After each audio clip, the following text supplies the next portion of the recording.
So I'm going to show you this awesome technique, which is a feel that I use on the golf course when I am struggling a little bit. So it's a great one to straight away take out on the golf course and hit the ball to your target way more often. So what this is hitting a golf ball just like this here. So I hit a shot and then I stop just at shaft parallel post impact with the club really far away from me. So I really make sure my left arm is extremely extended. I'm very wide.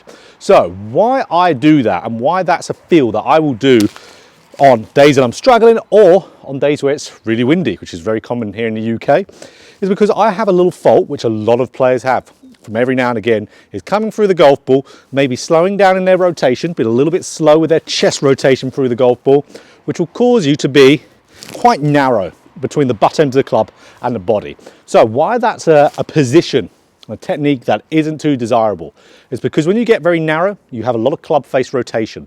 So if you have a lot of club face rotation going through the shot, you're under the spell of timing. If your timing's on for one day, you can play great. If your timing's off, you're going to play absolutely horrendous. You're going to want to quit golf afterwards. So having that feeling of having the club very far away and exaggerating it to the extent where I'm stopping it here post impact gives me that feedback when I'm out on the golf course as well, and proves to me, okay, I'm here.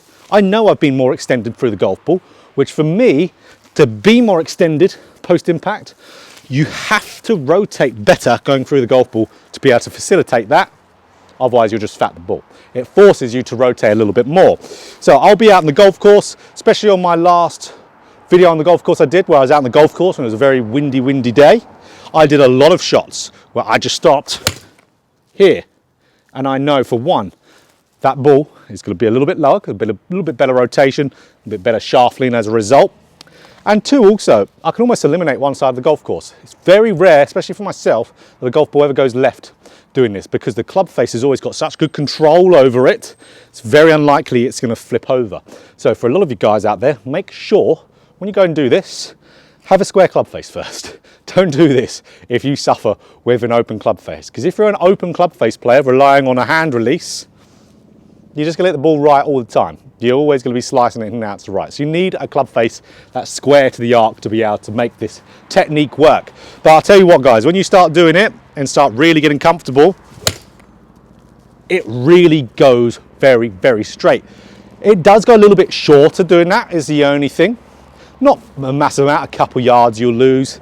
So it's not really bad, but you can still hit balls just like that and still hit the ball a decent distance. You just have to practice really working at that. But I more use it as a little thing to do when I'm just playing, you know, not my best. Gets that ball under control all the time, stops it going left, gets me having better rotation, keeps a nice passive club face. Great for a day where you need to keep your score going. Keeps it lower in the wind as well. So nice quick little video there, guys. Just make sure that club is stopping post impact. Nice gap there. You're going to be all good. So if you like this video, click that like button for more golf instruction just like this. Hit the subscribe button, hit the bell button too to be notified every time I put out a video. So if you're just like me, your fault can be a little bit narrow. Have a go at this. You're going to be having much better control of your golf ball.